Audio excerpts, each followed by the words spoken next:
The Wind Waker is kind of a radical game, and I don't mean because of its cel-shaded aesthetics or sailing gameplay. It is radical as a genre entry in the Zelda franchise.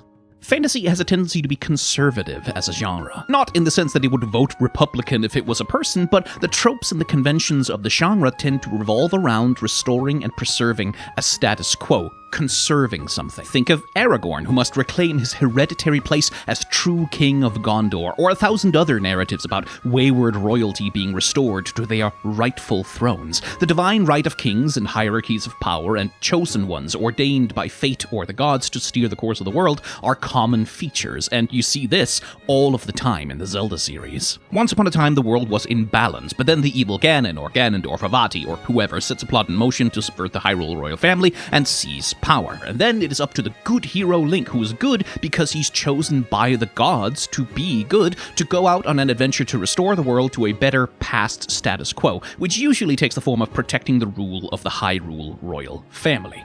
Fantasy, of course, is a diverse genre. It is not always structured in this way, and plenty of works are subversive or explorative or have other explicit political leanings, but the desire for restoration of a tradition in a world that has been forcibly changed by radicals is a common feature and a common set of tropes in the genre. The Zelda series was made to embody common fantasy tropes, and so when you deconstruct their narratives and analyze them politically, there tends to ultimately be a conservative bent to the series. Not always and not in all aspects, but as long as we are saving the princess and restoring past glory as ordained by divine providence, it is there. Which is what makes the Wind Waker kind of radical, because in the Wind Waker, it is Ganondorf who seeks to restore the world to an old status quo, to bring back the kingdom of Hyrule so he can rule over it. He is the one whose interference forces Tetra to take on the form of Princess Zelda and Link to become the hero of courage. And at the conclusion of the story, Ganondorf is undone when King Hyrule touches the Triforce and wishes not for a restoration of the past,